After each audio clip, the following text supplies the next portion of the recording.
몇 번 기회가 없잖아요. 올해 벌써 2번 끝났고 2번 남은 거 아니야. 그 다음에 내년에도 내년 이제 고3 되면 7번이에요. 7번이 수능까지 포함해서 7번이에요. 1학년 2학년 때는 4번이었고요. 고3 때는 7번인데 수능까지 포함해서 그러니까 이제 3, 6, 9, 10일에다가 이제 뭐 요일이 이번에는 이제 5, 7, 10 이렇게 3번이 더 추가되기 때문에 교육청 계획 7번이라고 얘기할 수도 없고 6번 한 다음에 이제 고3 되면 수능 11월에 보러 가야 되기 때문에 몇 번 남지 않았습니다. 그러니까 다시 한번 잘 보라는 게 아니라 집중해서 볼 수 있도록 그렇게 잘 부탁드리도록 하겠어요. 그리고 당연하겠지만 영어 점수 보고하시는데 오답 번호까지를 보고하셔야지 내가 솔직히 내신 기간 들어왔기 때문에 조금은 좀 곤란스럽긴 하지만 여러분이 마음에 드는 이래서 너네 4명이 다 똑같은 문제를 틀렸다. 그러면 그 정도는 좀 풀이해주고 싶은 것도 그리고 혹시 모르지만 이 모의고사 지문에다가 뭐가 추가가 될 때 물론 아무 데서나 추가가 되기도 해요. 근데 이 9월 모의가 추가될 가능성도 있잖아요. 그러니까 그렇기 때문에 아예 아무거나 만약에 공통적인 오답이 있다면 그것도 봐줄 수가 있겠으니까 당연히 내가 여러분이 어떤 문제를 위주로 틀리는지 갖다가 알아야 내 다음 수업에도 이제 방향을 설정할 수 있으니까 오케이? 오늘 저희 저희들 수고하시고 점수 보고 수요일날 우리가 못 만나니까 잘 보고를 해주시겠어요. 바로 들어가도록 하겠습니다. 켜주겠지? 됐어요? 자, 24번에 첫 문장까지만 한 다음에 그 다음에 이제 네 번째 이어서야 되는데 결국에 이글만 기억을 하시겠어요. 내용이 뭐였어요? hand business예요. 어떤 손을 주로 쓰느냐에 대한 내용이었죠. 그래서 첫날입니다. 지난 시간에는 문장 구조 파악을 했는데 결국 이 글의 소재 키워드는 handedness가 언제 결정되어지느냐 이 내용이에요. 그리고 handedness가 당연히 right-handed가 오른손잡이, left-handed가 왼손잡이인데 handedness는 뭐예요? 어느 손을 잘 쓰느냐, 잘 쓰는 손이라는 뜻으로 한 번 더 명확하게 평소라면 그냥 대충으로 넘어가지만 내신이니까 잘 쓰는 손 잘 쓰는 손의 발달 한 번만 더 할게요. 이미 했지만 동사가 is고요 주어가 s였어요. 한번 해석만 한 다음에 다음 문장 넘어가겠어요. 그래서 뭐였더라? 대답은 대답인데 이 질문에 대한 대답이에요. 어떤 질문이었습니까? 동격입니다. 질문의 내용이 뭐예요? 언제 발달 과정에서 언제 실제로 결정되어지냐는 거야. 근데 뭐가 한 아이가 left-handed일지 whether A or B A일지 B일지 left-handed가 A라고 하면 right-handed가 B겠죠. A인지 B인지가 실제로 결정되어지는 게 언제일까? 이게 바로 질문이죠. 근데 그 질문에 대한 대답 이때 결정되어진다. 이때 결정된다. 이 대답이 중요하다는 거야. 근데 어디에서 이런 어느 손을 잘 쓰는지 잘 쓰는 손의 발달을 이해하는 데 있어서 핵심적인 중요성을 가지고 있다까지가 되겠습니다. 오케이? 여기까지 했고요. 그 다음에 다음 문장. 우리가 월요일, 지난주 월요일에 내신 대비근은 아니었지만 문제풀이식으로 했을 때 It was long thought 오랫동안 생각되어졌어요. 당연히 이때 it은 가주어고요. 요 대절이 실제로 생각되어진 내용이 되겠어요. 그 정도는 우리가 딱 보고도 알죠. 가주어 진주어예요. it이 가주어고요. 대절이 진주어예요. 근데 이 대절의 내용이 어쨌다고요? 생각되어졌죠. 오케이? It was thought. long은 지우고가 되겠어요. It was thought는 이 대절이 생각되어졌다. 결국 이 문장을 어떻게 바꿔보라고 그랬죠? 누가 생각하겠어요? 사람들이 생각하겠죠. people 또는 they가 생각하겠죠. 그냥 people 할게요. 사람들은 보통 이렇게 생각하니까요. 일반인들이 people 그 다음에 생각한 게 언제일까요? 과거겠죠. was thought이네. 그러면 long은 이 자리에 부사로 들어가면 돼요. 사람들은 오랫동안 생각했다가 되죠. 이렇게 하나 적어주세요. 최근에 했던 거잖아요. 최근에 수동태에서. 내가 한 번만 더 이 얘기를 갖다가 하고 싶은데 우리가 또 배웠던 내용이지만 배워놓고는 대충 하면 안 되니까 아까우니까 적었습니까? 봐봐요. 사람들은 오랫동안 생각했다. 뭐를? 대절. 그렇죠? 근데 이 문장을 수동태가 되면 대절이 나와야겠죠? 근데 나왔다가 다시 들어가요.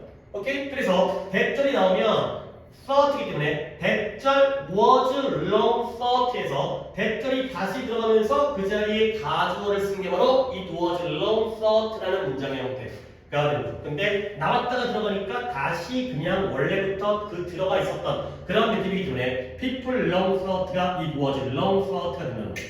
그래서 사람들이 생각했다. 그것이 생각되었다. 그 다음에 이제 대절 내용 들어갈게요.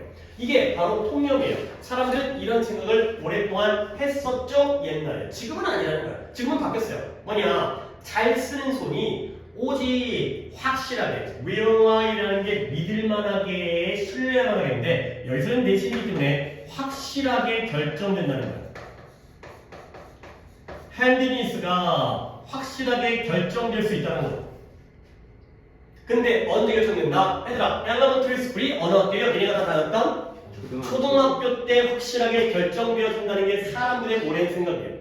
근데 그 초등학교 때가 뭐였냐면 아이가 보통 초등학교 들어가면 쓰는 걸 배운다는 거죠. 물론 초등학교 들어가기 전부터 유치원이라든가 어린이집에서 가르친다지만 보통은 학교 다니면 입학한 다음에 배우니까요. 자, 이때 when이 뭐예요? 아이들이 쓰는 걸 배울 때가 아니라 초등학교를 꾸며주고 있어요. 초등학교는 초등학교인데 그때 아이들이 쓰는 걸 배우죠. 이런 걸 뭐라 그래요? 관계 부사가 되겠어요. 근데 컴마가 찍혀있죠. 컴마 찍혀있는 걸 우리가 뭐라 그래요? 무슨 용법? 계속용법이라고 해요. 그러면 컴마 찍힐 수 있는 건 who랑 which가 컴마를 찍을 수 있고요. where랑 when이 컴마를 찍을 수 있어요. 그때 우리가 어떻게 공부했죠? 위에 거 두 개가 컴마를 찍을 수 있다. 즉 관계대명사 중에서 who랑 which가 컴마를 찍으니까 that과 what은 컴마를 못 찍어요. 그 다음에 where랑 when이 컴마를 찍으니까 why와 how는 컴마를 못 찍어요. 오케이? 그러면 계속용법으로 쓰인 이 when은 어떻게 바꾸는지를 보여드리겠어요. 계속해서 말로만 하니까 좀 정리가 안 되는 것 같아서 정리를 해드릴게요. 봐봐요. 계속용법 간단하게만 정리하겠어요. 어차피 이거 이번에 써먹어야 되니까. 자, 계속용법이라는 건 앞에 컴마가 찍혀요. 약간 컴마가 부각되어지게 컴마가 좀 티가 나게. 그리고 방금 내가 말로 했던 거 관계 대명사 중에서는 누구랑 누구가 컴마를 찍을 수 있다? who랑 which가 찍을 수 있고요. 위에 거 두 개. 관계 부사 중에서는 뭐랑 장소에 where랑 시간에 when이 되겠어요. 오케이.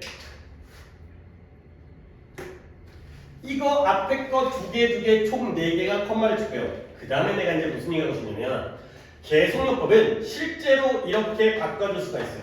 어떻게? who랑 which라는 관계대명사를 접속사 플러스 대명사로 쪼갤 수 있어요. 이런 거 실제로 해봐야 돼. 실제로 할 거고요. 이제 이건 평소에 정규 때는 못해요. 내신 때는 이제 이런 식으로 내가 설명을 드릴 테니까. 관계대명사를 실제로 쪼개. 관계대명사가 접속사 플러스 대명사니까 예를 들어서 who잖아요. 그러면 and she로 바꾸거나 but they로 바꾸거나 이렇게 바꾸는 거예요. 그러면 관계부사는 뭐 더하기 뭐로 쪼갤 수 있을 것 같아요? 그쵸? 오, 내가 지금 지난 금요일부터 민재랑 그다음에 지금 오늘도 도현이가 대답을 굉장히 잘해주고 있어요. 뭐 일 있었어요? 이거 뭐 끝났나? 영어 시간 똑바로 해. 지켜볼 거야. 감시할 거야. 선생님한테 물어볼 거야. 뭐지? 갑자기. 자, 아이 잘하고 있어요. 관계대명사는 접속사 플러스 대명사로 쪼개고요. 관계부사니까 접속사 플러스 부사로 쪼개는데 이 부사는 특히 정해져 있어요. 뭐로 정하냐? where는 장소란 말이죠. 그러면 얘는 장소를 나타내는 부사 there가 되고요. 그러면 when은 시간이란 말이죠. 그러면 얘는 시간을 나타내는 부사인 then이 돼요. and there, and then 이렇게 되는 거예요. 그리고 그곳에서, 그리고 그때가 되는 거죠. 요런 포인트를 갖다가 알아두시면 돼요. 그러니까 이걸 해석하는 방법도 이제 다 이론적인 거 얘기했습니다. 이제 적용하고 끝낼 거예요. 오랫동안 뭐라고 생각되었다? 잘 쓰는 손은 초등학교 때 확실하게 결정되어질 수 있다고 생각되었던 거예요. 그리고 그때 아이들은 뭘 배운다? 쓰는 걸 배운다. 가 되는 거죠. 그리고 그때가 바로 초등학교 때를 나타내고요. 그러니까 이때 where는 뭐가 돼요? and then이 된다는 거죠. 이게 라임이 맞잖아. where, there, then, when, then. 이게 라임이 맞잖아요. 이런 식으로 어원이 맞아졌겠죠. 여기까지가 바로 일반적인 생각. 초등학교 입학하고 나면 글쓰기 시작하니까 그때 잘 쓰는 소리 정해진다. 그러나 이제 통념 진실이죠. 그러나 이러한 가정은 잘못됐다는 거야. correct가 올바른 incorrect니까 틀렸다는 거죠. 그리고 이때 이러한 가정의 내용 정도를 미리 확실하게 알아주세요. 이 가정은 뭐다? 어느 손을 잘 쓸지가 언제 결정되어진다? 초등학교 때 결정. 초등 결정. 이 정도는 되죠. 당연히 뭐가 결정되어지는 거예요? 그걸 모르면 글을 읽지 말아야죠.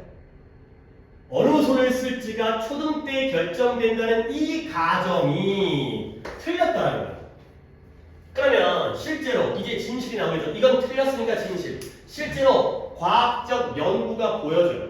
뭘 보여주냐? left handedness 왼손잡이겠죠. 왼손을 잘 쓰는 것이 확립되어지고 결정되어져요. 이것도 확립이라고 좋게 들리지만 왼손을 잘 쓰는 것이 언제 결정되어지냐면 많은 아이들에게서 long before elementary school 초등학교 들어가기 한참 전에 결정되어지게 되는 거죠. 근데 그게 실제로 흥미롭게도 언제 결정되냐? 초등학교 들어가기 한참 전인데 그게 실제로 흥미롭게도 그 대부분의 사람의 경우에는 태어나기도 전에 결정되어져요. 태어나기 전에 아니 우리가 만들어지기 전에 원래 운명적으로 사주팔자 그게 아니라 엄마 뱃속에서 출생하기 전에 뱃속에서 이미 결정이 된다는 거예요. 초등학교보다 당연히 전이고요. 흥미롭게도 태어나기도 전부터 결정됩니다. 그래서 그러한 연구, 이러한 왼손잡이라든가 오른손잡이에 대한 그러한 연구에서 손과 팔의 움직임인데요. 누구의? 이 뿜이라는 게 엄마 뱃속에 있는 뭔 단어였죠? 자궁이었어요. 우리가 엄마 뱃속에 이제 애기집이라는 거죠. 자궁 속에 들어가고 이제 거기 뭐 이렇게 양수라고 물 속에서 우리가 헤엄친다며. 아니 그래갖고 그런 거 영상 같은 거 좀 솔직히 나도 이제 어렸을 때가 아니라 우리 애기들 시켜보지 못했는데 애기 태어난 지 한두 달 이내의 애기를 갖다가 물에다가 빠뜨리면 수영한대요. 근데 그게 좀 더 지나면 못한대요. 그러니까 그걸 잊어버리는 거야. 엄마 뱃속에서 물 안에 있었던 것들이 남아있을 때는 수영을 한대요 진짜. 그리고 그거 진짜야. 그 애들이 이 귀 건드리면 귀를 그런 거 본 적 있죠? 이 귀가 접히는 거 이거. 근데 그게 이제 물 속에 있다 보니까 물에 이제 물이 뭐 안 들어가려고 귀가 이제 접혀져 있다 보니까 애기 때는 이제 귀가 착 쥐가 이제 접는 게 그 영상이 있는데 진짜 그게 되는 건지 모르겠어요. 그때는 내가 지나버려갖고 나중에 너네 자식 나보거나 내가 또 손자 손녀 보면 그때 한번 해봐야겠어요. 우리 집에 버리거나 태어난 다음에 됐다. 이제 과학한 다음에 죽었는데 어쨌든 그러한 연구에서 자궁 속에 있는 태어나지 않는 아이들, 그러니까 이제 잉태는 했는데 태아로서 태어나지 않는 아이들의 손과 팔의 움직임이 기록되어졌어요. 뭘 사용해서? 그냥 내용적인 거니까 초음파, 얼트라사운드 이미지, 초음파 사진을 사용해서 뱃속에 있는 초음파 사진이 있어요. 초음파 이미지, 초음파 사진을 사용해가지고 기록되어진 거예요. 자, 이것도 이제 여기에 are recorded에 기록되어지다의 수동태가 동사인데요. 누가 주어겠어요? 이런 주어 동사 수일치 파악하는 거 잘 아셔야 돼요. 핸드. 좋긴 한데 어디까지를 마무리하고 해야 나 이왕이면 딱 한 단어만 얘기하는 게 좋아요. and? 아니에요. movement로 가야죠. 그러니까 hand and arm의 병렬인데요. 손의 움직임과 팔의 움직임과 결국 이게 주어져. 손과 팔의 움직임이 기록되어지는 거예요. 그래서 이러한 기술을 사용하여 it was shown that 보여졌어요. 자, 당연히 이것도 내용이지만 이 기술이 뭐예요? 초음파 사진이라는 기술. 뱃속에 있는 아이를 갖다가 사진으로 찍는 거예요. 이렇게 해갖고 아래 깜깜하지는 하지만 이제 뭐 꾸물꾸물 움직이죠. 그런 기술을 통해서 뭐가 보여졌다? 명확한 선호. 더 좋아하는 거야. 뭔가 이 아이가 이쪽보다는 이쪽을 더 좋아하는 명확한 선호가 보여준 거예요. 근데 그 선호가 뭐에 대한? 오른팔에 대한 선호가 명확한 선호가 오른팔에 대한 움직임에 대한 오른팔을 움직이는 것에 대한 그 선호가 명확한 선호가 존재한다는 거예요. 근데 얼마큼일지 fertilization이라는 게 수정이에요. 수정. 아이가 수정되어져가지고 이제 태아가 만들어지는 수정되어진 다음에 10주밖에 안 됐을 때, 그러니까 2달 반 정도 됐을 때 그렇게 일찍부터 존재한다는 게 보여져 왔다. 그러니까 먼저 어휘를 먼저 보여드린 다음에 문법을 하는데요. 이 fertile이라는 단어가 형용사로서 비옥하는 뜻이에요. 비옥하다는 거 알죠? 땅이 비옥하다는 게 기름지고 영양가가 많고 영양분이 많고 이거죠. 그 다음에 fertilize가 이 fertile의 동사이면서 얘가 비옥하게 하다. 그리고 여기서처럼 수정하다, 잉태하다. 새끼를 낳는 거예요. 새끼를 낳는 게 진짜 응애하고 태어나는 게 아니라 뱃속에서 수정이 이루어져가지고 아이라는 생명이 탄생하는 거예요. 비옥하게 하다 수정하다. 그리고 하나만 더 알려드릴게요. fertilize의 명성이 fertilization이니까 저거는 그냥 써있지만 fertilizer가 있어요. fertilizer. 알 붙여가지고 얘는 비료예요. 비료. fertilizer도 독해에 굉장히 많이 나와요. 이게 왜 나오냐면 물론 이 독해랑은 아무런 상관이 없는 내용이긴 한데 우리가 농사 지을 때 어떤 살충제라든가 제초제라든가 비료라든가 화학 물질이라든가 이런 거 쓰면 좋아요, 나빠요? 나쁘죠. 물론 생산량을 증가시키기 위해서 필요하거든요. 하지만 환경에는 마이너스예요. 그런 용도로 퍼틸라이저는 원래 핵심 용어보다는 워낙 자주 등장하니까 이게 다 여기서 나온 거구나. 비옥하게 하다 그렇게 만드는 게 바로 비료죠. 자, 그러면 이제 문장으로 넣을게요. 뭐가 보여졌냐? 이것도 가주어 진주어예요. 이시 가주어고요. 대절이 진주어고요. 보여지게 된 게 뭐였냐면 오른팔의 움직임에 대한 확실한 선호가 수정되어진 다음에 엄마 뱃속에서 수정되어진 다음에 10주가 지난 만큼이나 이르게 존재한다는 게 보여졌다는 거죠. 자, 요 대절의 동사가 뭐예요? EX가 되겠어요. 그러면 주어는 뭐예요? 그렇죠. preference가 되겠어요. 그래서 이제 이렇게 한 단어씩만 얘기해 주신 쪽으로 그래야 그래도 빠르게 딱 보는 그런 안목이 생기니까 10주만 돼도 오른팔에 대한 선호 또는 왼팔에 대한 선호 이런 것들이 결정되어지는구나. 그런 걸 이런 초음파 사진에 의해서 이제 알겠다는 거죠. 오케이. 자, 그 다음에 또 이제 내용적인 부분입니다. 이러한 연구에서 이러한 초음파 이미지, 초음파 사진인데요. 누구예요? 일단 수정된 다음에 10주가 된 10주 전까지는 아직까지 모르니까요. 수정된 다음에 10주가 된 72명의 태어나지 않는 아이들, 그러나 이제 아직 태어나지 않는 태아들, 이런 아이들에 대한 이미지가 평가되었어요. 이 이미지를 다 평가하고 진단하는 거예요. were evaluated, 평가하다, 평가되다, 수동태.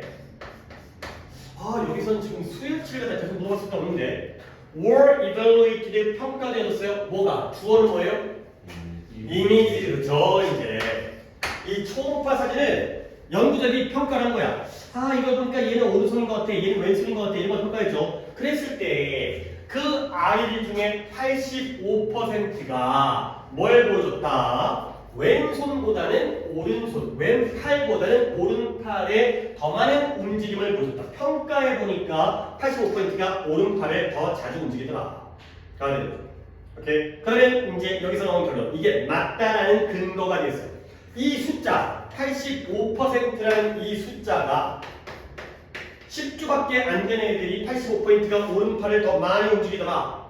이 숫자가 이미 매우 가까워요. closed가 뭐뭐와 가깝다는 거죠. 가까운. 비슷하다는 거죠. 가깝다는 게 비슷하다는 거죠. 무엇과 가까우냐? approximately라는 단어 정도는 알고 있으니까 뜻이 뭐예요? 그렇죠. 대략적으로 대략 89.4%의 어른들 중에서 오른손잡이의 비율이 89.4%인데 대략 그와 비슷하다. 85와 89.4니까 똑같지는 않고요. 정확하게 똑같지만 대충 그 정도다. 그래서 결국 어렸을 때 10주 때에 오른손을 잘 쓰지 핸디디스가 결정된다는 게 맞구나. 이런 아이들이 크게 되면 실제로 어릴 때 비슷한 비율로 오른손잡이와 왼손잡이가 나뉘어진다 정도의 내용이 되겠습니다. 오케이. 됐죠? 그 다음에 얘를 갖다가 내용 일치불일치를 갖다가 영어로 낼 수가 있기 때문에 요 단어 하나만 알아보세요. 엠브리오라는 단어가 태아라는 뜻이에요. 태아. 요 단어는 하나 알아두시면 되겠어요. 뱃속에 있는 태아를 우리가 엠브리오라고 해요. 등장하지 않았지만 이제 어차피 태어나지 않은 아이가 태아고요. 얘니까 얘 엠브리오. 요 단어만 추가로 알아두시면 되겠어요. 역시 내용 쪽이고 순서 쪽이고 이런 거이기 때문에 이런 것도 있어요. 뭐 어려운 것도 아니기 때문에 이 정도로 넘어갑니다. 그 다음에 이제 오늘 여기가 푹푹 나갈 수 있는 도표와 일치불일치가 됐어요. 도표 알죠? 문장을 다 바꿀 거예요. 물론 정말 민학교 가끔 약간만, 그러니까 문장을 다 바꾸는 게 아니라 이 중에서 약간 수치라든가 많다, 적다, 크다, 작다 이거만 살짝 바꾸고 낸 적도 있었지만 그건 옛날이고 최근에는 선생님들이 조금 더 성의를 두셔가지고 아예 문장을 다 갈아엎어요. 그렇기 때문에 먼저 도표에 대한 이해가 제일 중요한 거지. 여기 있는 지문 봐봤자 이 지문이 안 나올 거거든. 그러니까 솔직히 내용 확인은 내가 해드리겠지만 이걸 보는 게 중요한 게 아니라 이걸 보는 게 훨씬 중요해요. 자, 가봅니다. 미국의 데어리 프로덕트라는 게 뭐예요? 유제품, 그래. 낙농업이라는 거죠. 데어리라는 게 낙농업. 낙농업이 치즈라든가 우유라든가 버터라든가 이런 거 만드는 거잖아요. 유제품. 요거트라든가 이런 것들. 약간 유제품도 약간 조금 고급화 상품이라고 해야 되네요. 약간 영양가 있고 발효됐으니까 뭔가 보관에도 용이하고 그 다음에 맛도 있고 그러다 보니까 가난한 사람들은 쌀 먹고 밀 먹고 옥수 먹는 게 단지 좀 있어야지 유제품을 먹죠. 그러면 미국 유제품 수입품입니다. 엑스포트가 수출이고요. 임포트는 수입이죠. 근데 어디에서 이 선택되어진 나라, 그러니까 결국 멕시코, 인도네시아, 필리핀, 중국, 차이나라는 근데 어디부터 어디까지? 2018부터 2020까지. 자, 그랬을 때 그 수입량인데요. 단위가 유닛이 millions of US dollar예요. 그러니까 단위가 무게가 아니라 가치로서의 돈 가치. 그러니까 미국 달러, 미화로 100만 달러가 단위예요. 그러면 일단 좀 정보 파악할게요. 멕시코의 경우에는 이 가치가 물론 물가가 오르기도 하고 내리기도 하기 때문에 양이 증가하는 우리가 이만큼을 갖다가 수입했다는 거죠. 결국 얘는 증가하다가 꺾였죠. 그 다음에 인도네시아는 어때요? 지속적으로 증가하고 있고요. 그 다음에 필리핀도 조금 큰 차이가 없지만 어쨌든 증가하고 있고요. 그 다음에 중국의 경우에는 약간의 감소 후에 다시 회복해서 더 증가했어요. 그러니까 멕시코는 올라갔다가 내려갔고요. 물론 결과적으로는 끝이 더 높긴 하지만. 그 다음에 인도네시아, 필리핀이 같은 방향으로 오고 있죠. 오른쪽으로 증가, 계속 증가했죠. 중국은 떨어졌다 올라갔다 내려간 게 아니라 내려갔다 올라가는 거죠. 이런 것들 정리하시고요. 그리고 니네 이 정도는 또 알아야 돼. 물론 이 단위를 100만 달러의 단위이기 때문에 1370, 1130, 1400, 348 이렇게 읽어도 되지만 이 숫자가 어느 정도의 크기의 의미인지를 알아야죠. 정말 100만에다가 1400을 더하면 몇이라는 거야. 우리말로 했을 때 숫자의 단위가 100만에다가 공을 하나 붙이면 얼마예요? 1000만이죠. 그 다음에 공을 하나 더 붙이면 어떻게 돼요? 억이죠. 그러면 14억이 되는 거죠. 그랬어요? 이게 너네가 그러니까 정말 좀 기본적으로 1000이 영어로 뭐예요? thousand죠. thousand는 공이 몇 개 있는 거예요? 3개가 있는 게 thousand. 그러면 밀리언이 100만이죠. 그러면 밀리언은 공이 몇 개가 붙은 거예요? 100만원 6개죠. 6개. 셋 찍고 셋 3개씩 늘어나는 거예요. 그러면 빌리언은 어떻게 돼요? 공이 몇 개예요? 공이 몇 개라고요? 9개죠. 일단 이거 적으세요. 그러면 공이 9개면 이게 1000이고요 100만이고요 공이 9개면 우리나라 말로 뭐가 돼요? 어째? 1조는 공이 12개예요. 그건 트릴리언이에요. 10억이죠. 10억. 얘가 10억이죠.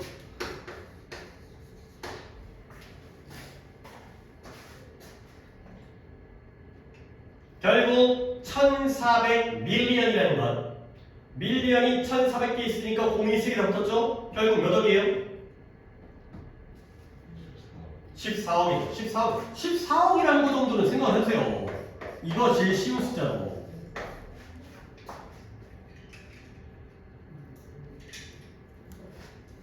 아니 얘들아 일단 좀 그래도 이 정도의 이해는 하고 있어야지 뭔가 대처를 할 거 아니야. 그러면 1370은 뭐예요? 13억 7천만이에요. 13억 7천만 달러. 1530은 15억 3천만 달러가 되어서 돈 얘기 나오니까 좀 신경 쓰시고요. 그러면 348은 뭐예요? 3억 4,800만 달러가 되고요. 그 다음에 5538은 뭐예요? 이것만 적겠어요.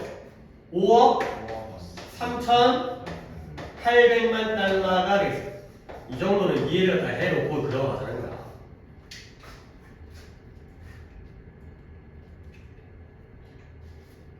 그냥 어리버리하고 있다가 아 이게 단위가 뭐였더라 이거 어떻게 읽어야 되겠더라 이렇게 또 버벅거리지 마시고 여러 가지 또 문제력을 갖다 낼 수가 있으니까 아예 다 잘 아프면서 1400이 14억 달러를 나타낸다. 그러면 538은 5억 3,800만 나타낸다.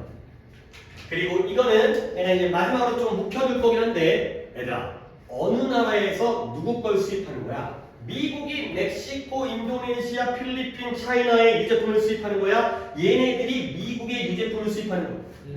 얘네들이 미국의 유제품을 수입하는 거야? 미국산 유제품을 수입하는 나라입니다. 그렇죠? 그러니까 이 유제품은 미국이 수입하는 게 아니라 미국이 수출해서 이 나라들이 얼만큼 수입하느냐가 되죠. 솔직히 미국 애들이 중국 버터를 먹을 것 같지 않아요. 얘네들도 좀 이제 있는 애들이. 자, 이제 이 상태에서 올라갔다 내려갔구나, 내려가서 올라갔구나, 뭐 이런 거 잠깐 왔다 갔다 할 수 있습니다. 내용적인 수치상의 차이일 때는 자, 볼게요. 이 그래프가 뭘 보여주느냐? 이건 다 이제 지우고, 다 지우고.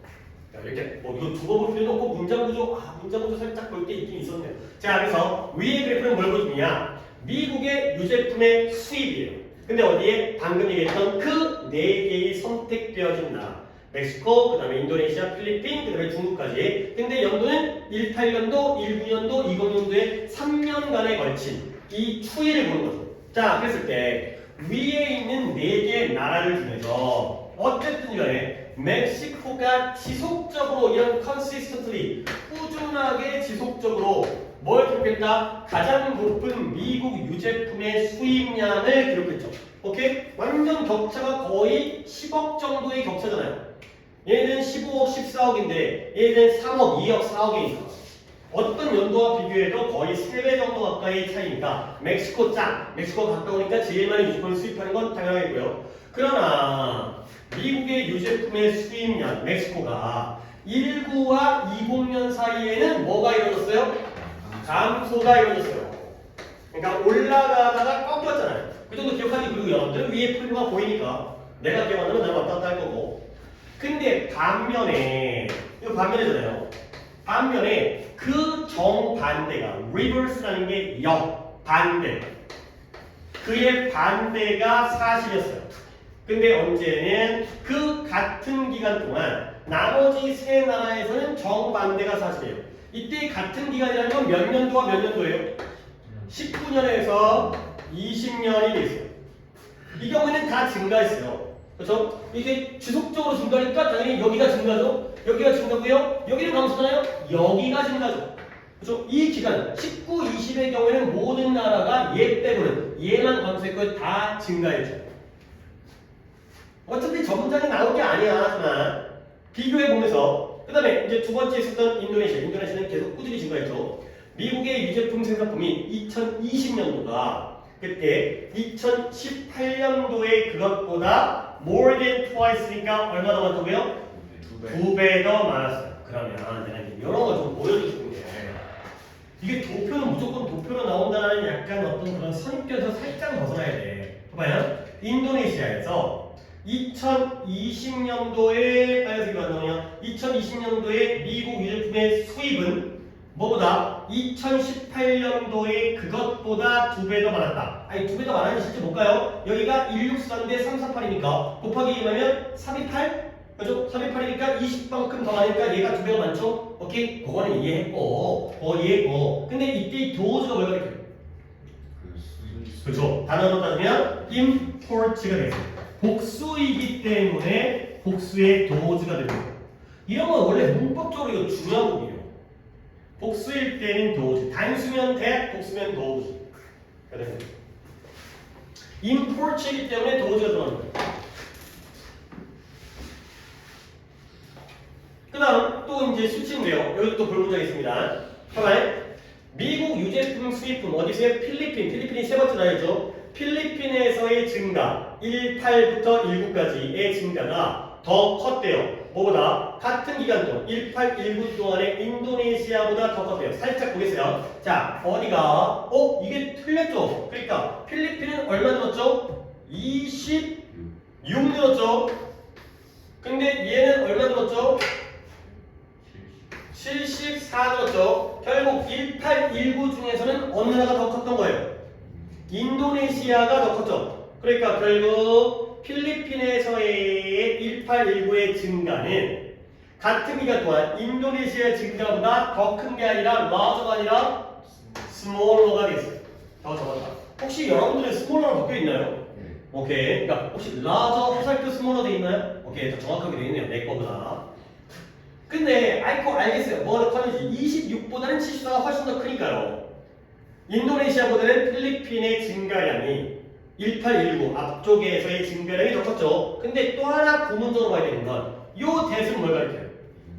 그래요. 그러니까 여기서는 누구와? 수입량이라는 import와의 비교이기 때문에 복수의 도우즈가 되는 거예요. 여기서는 필리핀에서의 증가죠. increase와의 비교이기 때문에 여기서 that을 쓴 거죠. 이게 좀 중요해 보여요. 물론 뭐 또 내가 중요하다고 해서 선생님은 이런 거 신경 안 쓰시고 그냥 막 또 이제 조표만 내주겠지만 허를 찌르려면 이쪽에서 나올 가능성도 연구해두라. 단수를 가리키면 that, 복수를 가리키면 does가 되겠습니다. 자, 그 다음에 이제 중국은 다른 나라와 다르게 얘는 올라갔다 내려간 게 아니라 내려갔다가 올라가죠. 그러니까 이제 첫 번째 1819가 감소했었던 유일한 나라예요. 중국은 유일한 나라, 관계부사 왜 나왔죠? 뒷문자 당연히 만들어야겠죠. 어떤 나라냐면 1819 사이에 미국 유제품의 수입량이 뭐 했더라고요? 떨어졌어요. 유일하게 떨어졌죠. 1819는 모두가 다 증가했고요. 그러면 이것도 한번 정리해볼까? 1819에서 나머지 세 나라는 다 증가했는데 누가 떨어졌다고? 중국만 떨어졌고요. 그러면 1920 중에서는 나머지 나라는 다 증가했는데 어디만 떨어졌다고요? 중국만 떨어졌다고요? 이거 1920인데요? 멕시코만 감소했죠. 아까 얘기했던 거야. 그 반대. 소리 어디가 잘못 넘어갔어요. 여기죠. 그러니까 1920에는 멕시코는 감소했지만 나머지 나라는 그 반대가 사실이었죠. 오케이? 이런 거 봐주세요. 다시 한번 이제 다시 한번 정리합니다. 봐봐. 올라갔다 내려갔고요. 올라가고요. 내려갔다가 올라갔어요. 오케이? 그러면 첫 기간 1819에는 세 나라가 올라갔죠. 1, 2, 3. 그 다음에 4번 나라만 떨어졌죠. 근데 두 번째 기간 1920일 때에는 세 나라가 올라갔어요. 근데 1번 멕시코만 내려갔어요. 오케이? 이런 거 기억하시는 게 훨씬 좋죠.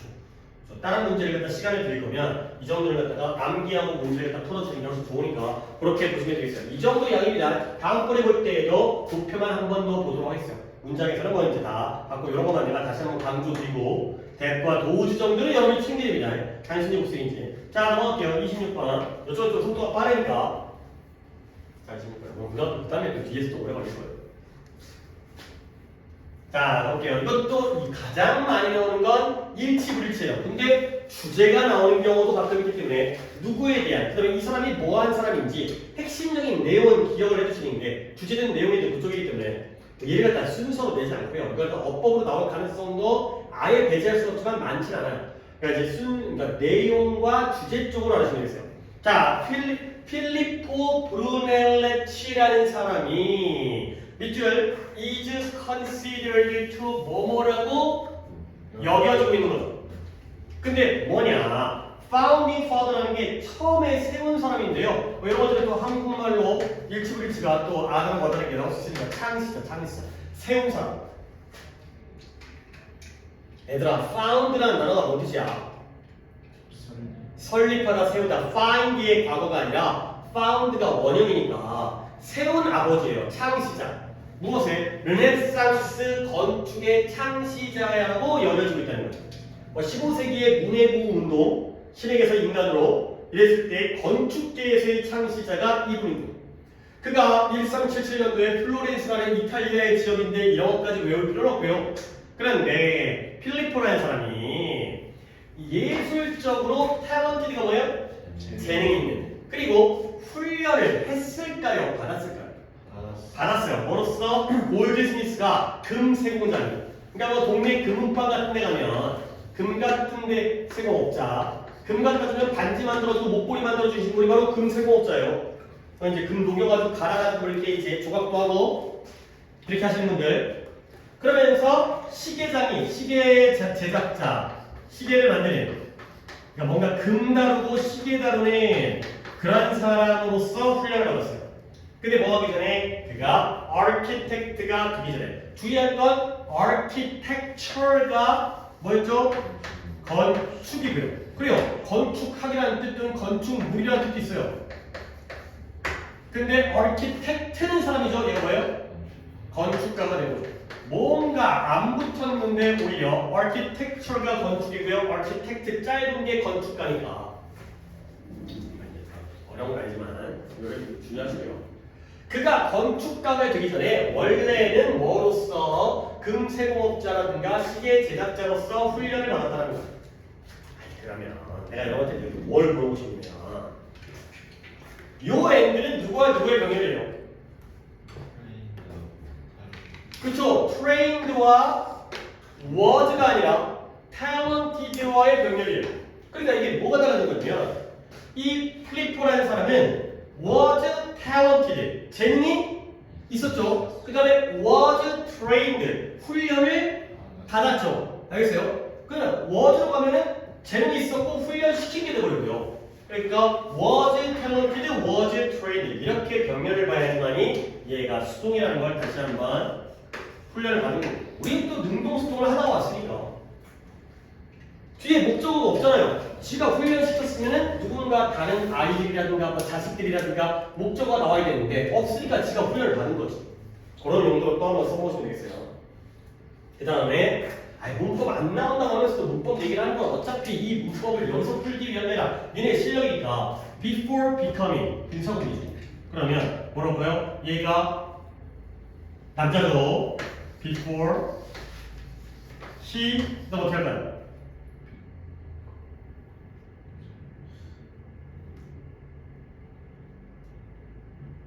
그가 건축가가 되기 전에 저 새끼들요. 이거 좀 빨리 얘기해. become의 과거가 become돼요. 그래요. 이렇게 결혼을 해봐. 비행이죠. 이게 바로 분사구문 되면 before becoming이 되는 거죠. 그러니까 before 같은 거 내가 빼지 말라 그랬잖아요. before, after, while은 웬만하면 안 뺀다 그랬잖아요. 그 전에 갖다가 알려주기를. 그 다음에 he가 빠지죠. 주전의 주어가 필리포니까요. 필리포가 그죠. 그 다음에 양쪽 문장의 시제가 과거니까 became이 becoming이 되어진 분사구문이 되겠어요. 이런 걸 여기서 연습하면 되겠어요. 뭐 내용이 쉬우니까. 그 다음에 또 좀 가볼게요. 그가 약 25살 됐을 때 그가 어디로? 로마로 여행 갔어요. 근데 누구랑? 친구가 또 누구예요? 이런 스컬프터 조각가인 도나텔로라는 친구예요. 도나텔로 어디서 들어봤는데 내가 조각가로 들어본 줄 모르겠어요. 그리고 여기 나왔잖아요. 컴마 웨어가 나왔어요. 아까 우리가 시작할 때 얘기했던 계속문법이고요. 그러면 얘는 어떻게 할까요? and there가 된 거죠. 그리고 그곳에서 이때 그곳은 어디를 당연히 나타낼까요? 그쵸. 여기까지 거슬러 올라가고 여기에 성의사가 있는 거야. 이제 듣고 있으면 약간 조용해졌어요. 갑자기 우울해졌어요. 뭐 이렇게도 잠깐 좀 이게 피곤해졌죠. 대답이 없어갖고 좀 심심해졌어요. 힘내시고. 그건 뭐예요? 보리차예요? 어디서 났어요? 학교에서 부서 회차이라고 썼는데 회차 지금 학교 매점? 네? 학교 자판기에 생각. 자판기에서. 그 껍데기 벗긴 거야? 뭐 하늘보리 뭐 이런 거지. 이것도 약간 고소하고 약간 뭐만 해요. 그것도. 어쨌든 자, 그래서 25살 때 친구 도나텔로 작곡가랜다. 그러니까 조각가와 함께 로마에 갔는데요. 로마에서 그가 뭐 하려고 했다? 고대 로마의 빌딩, 뭐 콜로세움이라든가 이런 것들, 그런 것들 갖다가 그런 것들의 잔해, 유적을 연구했어요. 원래는 금세공업자이면서 시계를 만들다가 여기 가서 뭔가 이제 고대의 어떤 문화적인 이러한 유적들 보니까 뭔가 감동을 받았겠죠. 자, 그 다음에 그의 최초의 건축적인 architectural commission이라는 게 임무, 위임되어진 임무, 맡겨진 임무예요. 그러니까 돈 주고 맡긴 거죠. 너 이거 해봐. 그게 오스페달레 델리 이노센티라는 이 건물이에요. 근데 이 건물이 뭐냐? 또 한 번의 헛맛 찍고 위치가 나왔죠. 그것이 가장 훌륭한 르네상스 건물들 중에 하나이다. 물론 이 사람이 지은 건 과거지만 지금도 위대한 르네상스의 건물로 남아있기 때문에 현재 시제가 되고요. 그러면 the day which는 이제 여기까지 하면 오늘 거의 그 뒤에는 없었어요. 대승의 고비. 얘가 뭐예요? and 이게 and it 되죠. 관계대명사니까 접속사 플러스 대명사. 관계부사는 접속사 플러스 부사. 딱 배운 거 그대로 적용하시면 되겠어요. 그 다음 수많은 다른 정교한 작품들, 물론 건물, 건축물들이겠죠. 근데 뭘 포함하네? 플로렌틴 성당에 채플이 예배당. 성당도 성당 안에도 여러 가지 건물들이 있는데 신부님 사시는데 또는 뭐 이제 예배 드리는데 또는 뭐 이제 관광 뭐 기념품 파는데 이럴 거 아니에요. 그러니까 그 중에서도 예배를 드리는 제일 중심적인 건물인데 그게 바로 이러한 이 예시로 이런 것들이 그의 reputation이 뭐예요? 명성, fame이요, fame. 그의 유명세를 더 강화시켰다. 그러니까 물론 아까 얘기했던 innocent이라는 건물도 위대한 건물이긴 하지만 다른 수많은 건물들이 그를 더욱더 유명하게 만들었다는 거예요.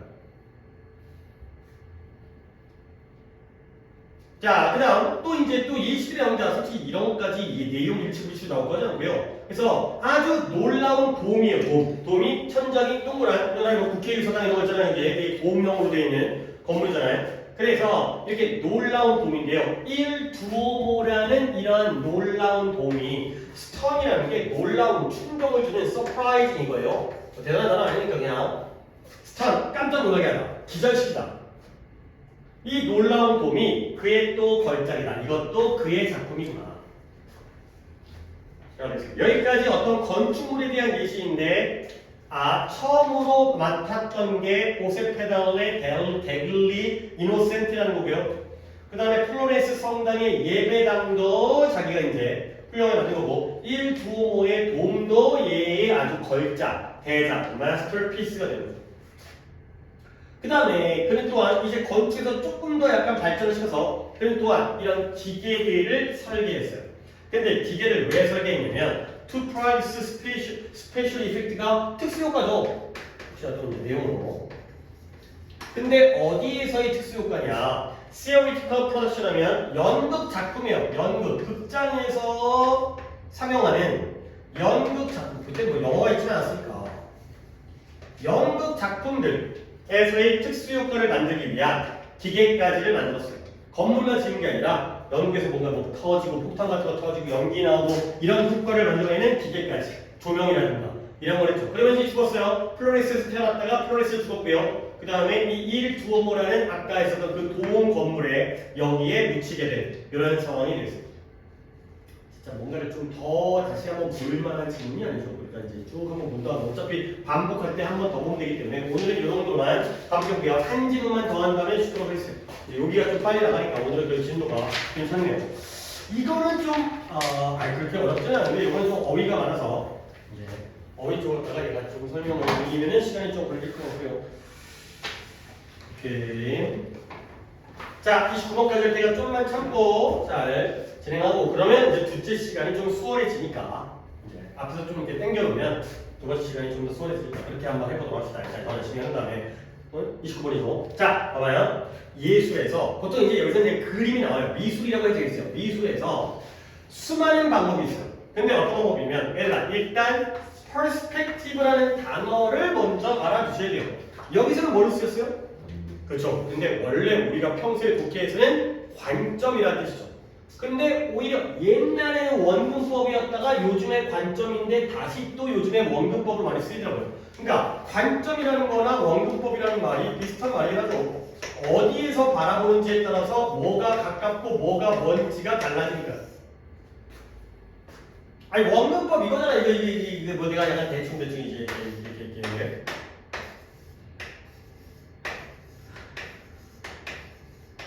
뭐 이거죠 이거 알죠? 이게 도로. 그럼 이제 이렇게. 그래서 가까운 건 크게 보이고 먼 건 작게 보이고 그런데 이 관점이 내가 여기서 바라보는 딱 요 시선에 내가 이제 보는 사람이 여기에 있다는 이 관점으로 바라보니까 요쪽이 커 보이고 요쪽이 멀어 보이고 요게 바로 관점이면서 원근법인 거예요. 내가 미리 그림 그리는 건 이따가 약간 필요성이 있을 것 같아서 그래서 다시 한번 수많은 방법들이 있어요. 근데 뭐냐? 원근법을 사용하는 방법이에요. 근데 뭐 하기 위해서? obtain이 뭐예요? 얻다, 획득하다. 뭘 획득하고 얻기 위한 거냐? illusion of depth예요. 깊이에 대한 환각, 착각, 착시가 되는 거죠.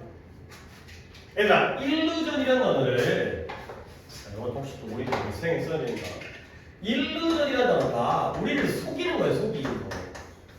그러니까 예를 들어서 내가 이 단어가 illusion을 단어를 찾으면 환상 이런 식으로 뜻이 있거든요. 환상. 근데 환상이라고 이해하면 조금 문제가 있는 게 판타지 환상과는 다른 개념이에요. 판타지는 뭐예요? 너무 환상적이야, 너무 아름다워 이 느낌인데 이 일루전은 착각이고 잘못된 거예요. 오케이, 이건 틀린 겁니다. 그래서 판타지 환상이 아니라 일루전은 우리가 잘못 착각하는 거예요. 같은 단어 좀 알려드릴게요. 딜루전이 같은 단어예요. 근데 일단 이 어원이 뭐냐면 어원이 일루드에서 일루드가 속이다예요. 속이다. 우리를 속이기 때문에 환상적으로 속이는 게 아니라 착각을 통해서 속이기 때문에 착각과 환각, 착시가 되는 거죠. 일루드가 속이다의 뜻이다.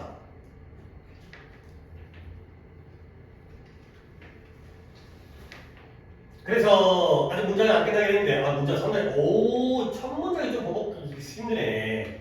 그래서 일단 또 이렇게 한번 괄호를 먼저 묶고 들어갈게요.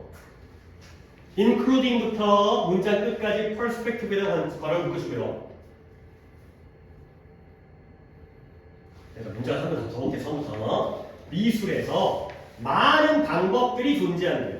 근데 어떤 방법이냐면 깊이라는 환각, 착시 효과를 얻기 위한 원근법을 사용하는 방법이 있다는 거죠. 그러니까 지금 내가 그림을 대충 그리겠지만 실제로 이 그림, 당연히도 칠판이니까 지금 어때요? 평면이죠. 그러면 실제로 너희들한테는 여기랑 여기의 거리가 어때?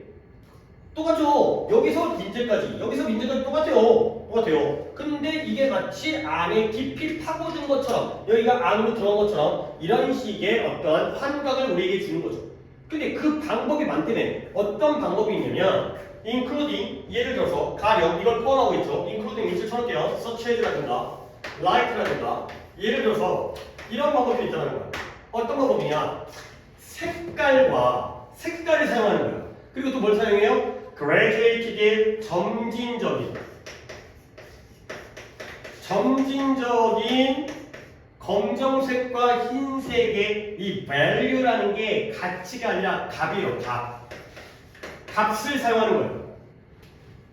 색깔과 검정과 흰색의 점차적인 값을 사용해요. 그리고 나서 정확하게 그려요. 그 물체를. 근데 어떻게 하고 써? Apply the rules of geometric system of perspective. geometric 하면 기하학적이죠. 기하학적 시스템이에요. 이 원근법의 기하학적 시스템의 법칙을 갖다가 apply가 뭐 하는 거죠?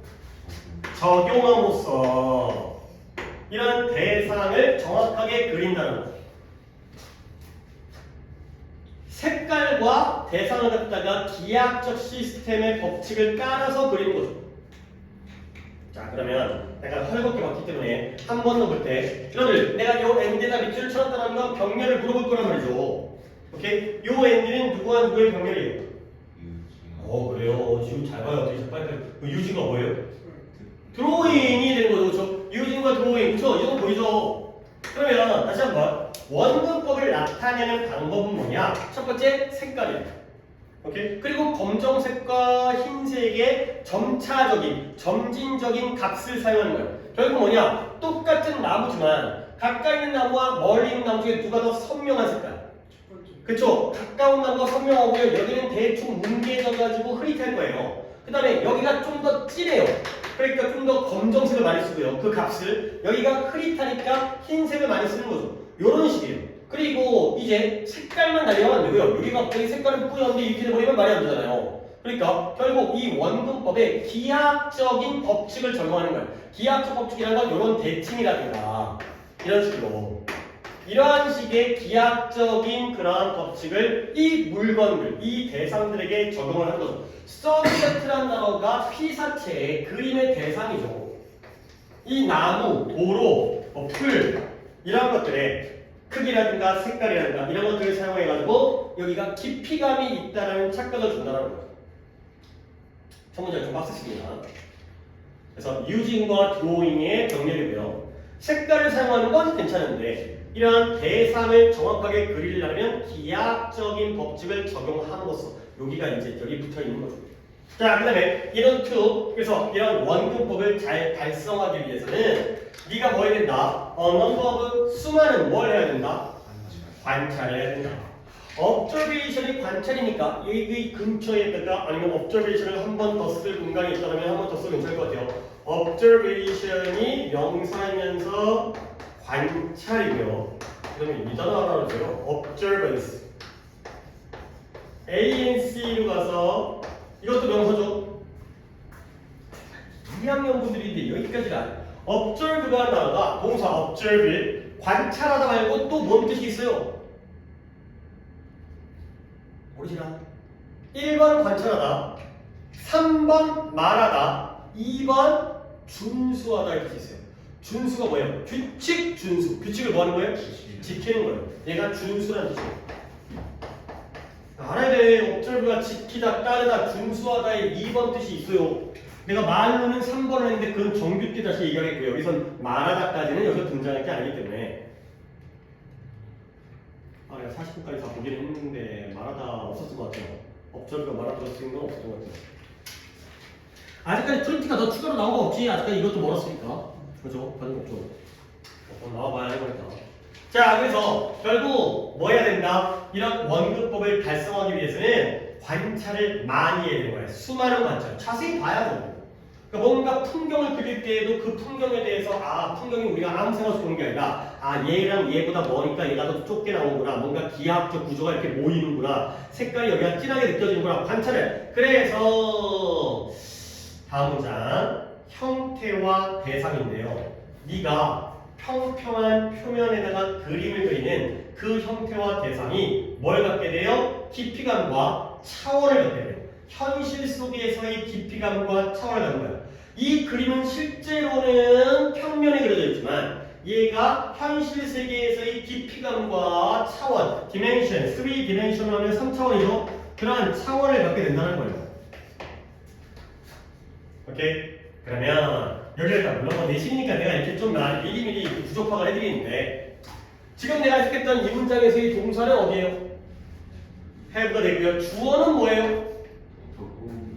forms or object가 됐어요. 니네 내가 주어 체크할 때 A and B가 주어면 and에다가 S 하잖아. 근데 A or B가 나오면 어디다가 S 해야 돼요? 아니요. B에다가 S 해야 돼요. 너네 A or B가 주어면 B가 주어입니다. 그래서 A and B면은 둘 다 합친 거죠. 근데 A or B면은 B가 주어요. 물론 forms도 복수지만 object가 복수이기 때문에 해보인 거예요. 얘 볼 필요 없어요. 얘의 단복수는 무관해요. 얘가 단복수에 따라서 have가 결정되어진 거예요. 이게 주어입니다. A or B가 나오면 B에다가 주어 체크를 하셔야 돼요. 원래 이 B가 주어예요. Not only A but also B. B가 주어죠. B as well as A. 앞에 있는 B가 주어예요. 그 다음에 either A or B. B가 주어요. 다 B가 주어요. 보스 A and B 때문에 다 B가 주어요. 그래서 다시 한번 들어갑니다. 형태와 대상인데요. 어떤 형태와 대상? 네가 평평한 평면에다가 그림 그리는 그 형태와 대상이 실제로 현실 세계에서 우리가 볼 수 있는 깊이감과 차원을 가지게 된다는 거예요. 오케이? 평면이지만 진짜 현실처럼 이렇게 보인다는 거죠. 그러면 이때 계속 볼까요? 목관대 뒷문장이 어디가 불안전한가요? draw D가 되겠습니다. 목관대 계속 체크해야 되시면 사실 그냥 완전 불안전이 파악이 되는 거죠. 그냥 목관대로 끝나는 게 아니라 네가 뭘 그려? 형태와 대상을 평면에다가 그리겠죠. 자, 그러면 네가 그것들을 보고요. 그리고 그 형태와 형상을 그리는 표면에다가 배치하고 위치시킬 때 뭘 노력하라? 그 깊이가 표현하기 위해서 노력하라는 거야. 근데 그 깊이감을 표현하기 위해서 노력하죠. 근데 그 목적은 뭐다? 이 대상이 현실적이고요. 3차원적으로 나타나도록 만들기 위해서 깊이감을 표현하기 위해서 노력을 하는 거예요. 자, 문장 역시 대충 같고요. 한 번 더 이야기합니다. 네가 그들을 갖다가 보고 그들의 형태와 형상을 그리는 표면에다가 장소에다가 위치시킬 때 그러니까 거죠. 이때 대문 누구예요? 그 형태 형태와 대상이니까 나는 역시 여기다가 object를 쓰죠. A or B가 나오면 B로 잡아주는 거예요.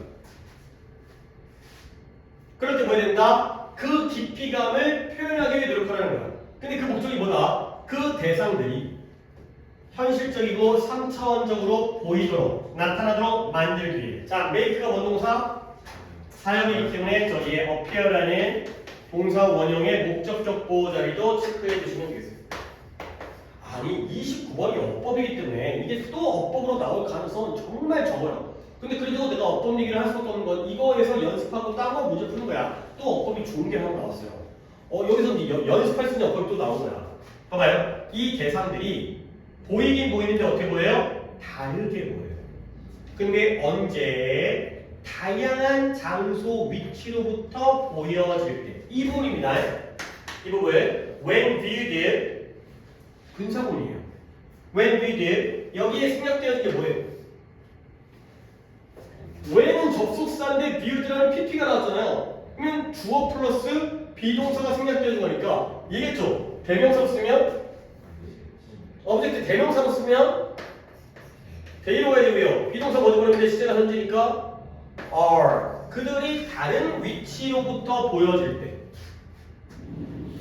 그러니까 내가 약간 중앙처럼 그리겠지만 여기서 보니까 이런 모양이죠. 만약에 맞지? 여기서 보게 되면 좀 달라질까요? 그죠? 여기서 보게 되면은 약간 이렇게 될 것 같은데 내가 여기 있다면 여기가 좀 기울어지고 여기가 좀 직선으로 보이고 이럴 것 같아요. 그러니까 보는 위치에 따라서 이 형상들이 다르게 보인다는 거야. 오케이? When they are viewed가 되겠어요. 이게 수동태라니까요. 이 자리에 they are가 생략되어져 있는 거 능지를 내기보다는 그들이 그 대상들이 보는 게 아니라 보여지기 때문에 이 자리가 pp가 나오는 걸 이런 식으로 이해를 해주는 거야. 그들이 보여질 때 다양한 위치로부터. 그 다음에 이것 때문에 뭐가 중요하다? 관점, 바라보는 관점을 아까 establish는 설립하다, 확립하다는데 여기서는 고정시켜. 이 관점을 고정시키는 게 중요하고. 아니 그러겠죠. 예를 들어서 나무 그릴 때는 여기서 보다가 돌을 그릴 때는 여기서 보다가 해를 볼 때는 여기서 보다가 이러면은 그림이 이상하게 꼬여가지고 말도 안 되게 그릴 거 아니야. 한 번 보는 위치를 갖다가 정하면 이걸 갖다가 고정을 시키고요. 그걸 어떻게 해야 돼? 고수해야 되는 거예요. 계속 지켜야 되는 거예요. 고정시킨 다음에 고수를 하는 거죠. 설정을 한 다음에 그걸 갖다가 고정을 시키는 이러한 상황이 만들어지겠어요. 자, 그러면 이제 질문 두 가지. 이것 때문에 뭐가 중요하다? 보는 지점, 관점이라는 거지만 보는 지점을 고정해서 그걸 고수하는 게 중요하다. 시효부터 이때 있으면 뭐예요? 뭘 고수해야 돼요? 관점, 뷰 포인트예요. 한 번 정한 관점을 고수해야겠죠. 그 다음에 이때 디스는 뭘 가리켜요? 이때 디스. 이게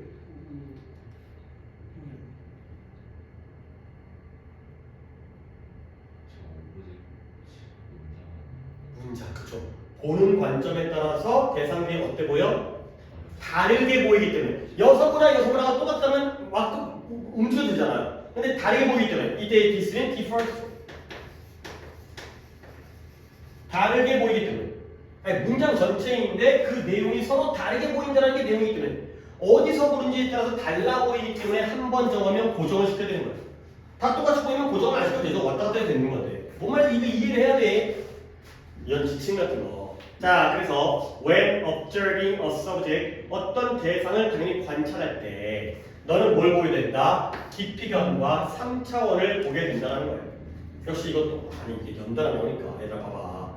When viewed였죠? They are viewed. 그 대상들이 그 물체들이 보여진 걸 당하는 거야.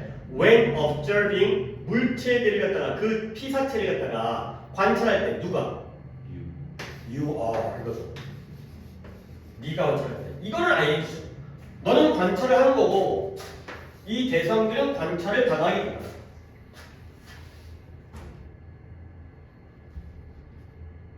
그래서 결국 네가 이러한 대상을 이 피사체 대상, 디서브젝트를 어디다가 평평한 평면에 그리는데 뭐처럼? 네 눈에 보이는 것처럼 이때 뭐처럼이죠. 실제로 현실에서 눈에 보이는 것처럼 가까운 건 크고 먼 건 작게 이렇게 그릴 때 너는 뭐하고 있다? 원근법을 그리고 있는 것이다. 원근법을 그리는 방법에 대한 글이 되겠어요. 나중에 주제 정리 같은 것들은 내가 따로 할 텐데 이제 물론 어법으로 나왔던 지문이기 때문에 이제 뭔가 주제라든가 내용지라든가 순서라든가 이런 쪽이 나올 가능성이 높고 어쨌든 원근법을 획득하는 방법은 색깔과 그 다음에 기하학적 구조인데요. 여러 번 관찰해야 돼요. 그 다음에 평면에 그릴 때 깊이감을 줘야 돼요. 그러려면 한 번 관점을 설정한 다음에 옮기면 안 돼요. 그리고 평면에 그리지만 실제로 보는 모습대로 그리게 될 때가 바로 원근법이 달성되어진다. 까지의 글의 흐름이 되겠어요. 오케이. 잠깐 쉬었다가 다시 본 다음에 뒤에 가보세요. 앞 시간에 그래도 많이 좀 생겨났기 때문에 이 시간에 좀 여유있게 진행할 수 있으니까 일단 고생했습니다. 화장실. 예. 여유있게 좀 떠오세요.